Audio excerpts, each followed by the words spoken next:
तो उत्तर प्रदेश का बजट 2023-24 पेश हो चुका है। इसको लेकर के मुख्यमंत्री योगी आदित्यनाथ ने कहा कि आत्मनिर्भर भारत की तरह ही ये बजट उत्तर प्रदेश के लिए भी आत्मनिर्भर उत्तर प्रदेश वाला बजट है और साथ इस बजट को इतिहास का, यूपी के इतिहास का सबसे बड़े आकार वाला बजट यहाँ पर करार दिया गया है। हमारे साथ अर्थशास्त्री रवि कुमार जी जुड़े हुए हैं, उनका रुख कर लेते हैं, उनसे जानेंगे कि वो इस पूरे बजट को किस तरीके से देख रहे हैं। ये पूरा जो बजट है, जिसे यूपी के इतिहास का सबसे बड़ा बजट यहाँ पर कहा जा रहा है, कुल 6,90,241 करोड़ 43 लाख का ये बजट। रवि जी का रुख कर लेते हैं सीधा, वो इस पूरे बजट को किस तरीके से देख रहे हैं। रवि जी, देखिए, इस बजट पे मैं पूरी तरह से न्यूट्रल हूँ। न्यूट्रल की बात अगर कही जाए तो अभी माननीय मुख्यमंत्री ने एक बात कही कि हम इस बजट में मानते हैं कि अगर यूपी $1 ट्रिलियन का अगर हमारा होता है तो हम भारत को $5 ट्रिलियन की इकोनॉमी बना सकते हैं। लेकिन इसमें एक बात आप देखिए, उन्होंने कहा कि हमने शिक्षा के लिए पैसे दिए, हमने लड़कियों की शादी के लिए पैसे, लेकिन रोजगार 1 लाख और 2 लाख रोजगार क्रिएट करने से सिर्फ यूपी नहीं चलेगा।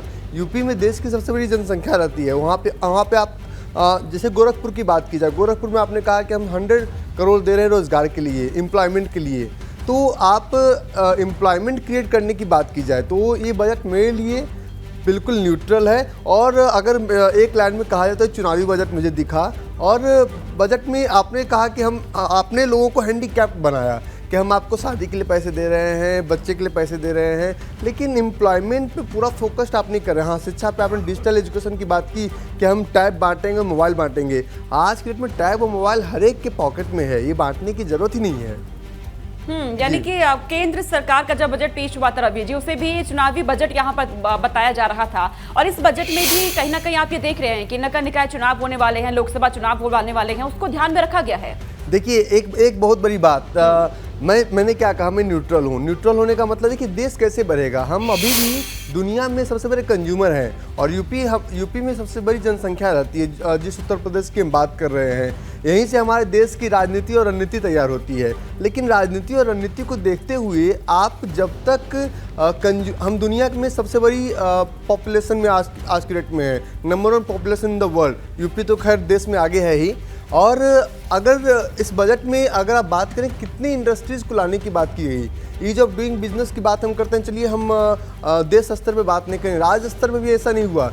चुनावी बजट है, 100% चुनावी बजट है, लेकिन जो आपने ये बांटने की बात की, इसके बजाय आपने कुछ लोगों को अपने पैरों पे खड़ा लोग कैसे हों, आप कहते हैं चलो हम डिजिटल एजुकेशन दें। क्या लगता है आपको, लगता है कि आज के डेट में लोगों को डिजिटल एजुकेशन लेने की ज़रूरत है? ऐसा बिल्कुल नहीं है।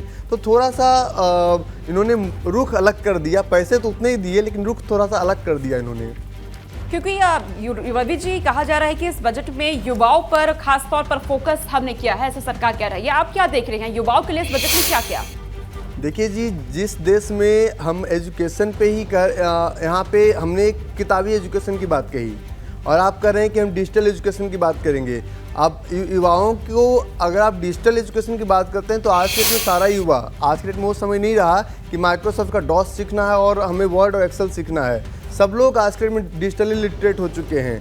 आपने कोई युवा कैसे आगे बढ़ेंगे जब उनके पास एक स्पेशल कुछ टैलेंट्स होगा। NSDL कितना सक्सेसफुल हुआ है, स्किल इंडिया कितना, हम एग्जैक्टली युवाओं को किस मोड़ पे ले जा रहे हैं। आपने कहा कि हम यूनिवर्सिटी में अपेंडिक्स चालू करेंगे और आज सरकार और कंपनी मिलके एक मानदेय देंगे, वो ज़रूरत नहीं है। युवाओं को सीखने की ज़रूरत है।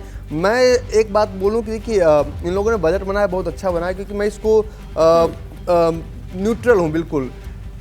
आप हमेशा एक चुनाव को लेकर बजट फोकस कर रहे हैं कि हम मेट्रो लाएंगे, ये लाएंगे। मेट्रो से पहले किसी भी देश को आगे बढ़ाने के लिए हम बात करते हैं शिक्षा। जो रूट लेवल पे हमारा एजुकेशन है, रूट लेवल पे भी हमारा एजुकेशन कितना अच्छा है हम भी जानते हैं और आप भी जानते हैं। दूसरी बात, आप कह रहे हैं कि रोजगार की बात, रोजगार सिर्फ 1 लाख रोजगार देने से देश थोड़ी आगे बढ़ेगा। आप देश की सबसे बड़ी जनसंख्या आपके पास है, तो 1 लाख। रवि जी, अगर एक आखिरी सवाल आपसे ये कि इस पूरे बजट को अगर आप देखें तो 10 में से अगर नंबर देना चाहे तो आप कितने नंबर इस बजट को देंगे? देखिए, अगर मैं एक राजनीतिक होता 10 में से 10 देता, लेकिन मैं बिना राजनीति का 10 में से 5 या 6 दूंगा इसको।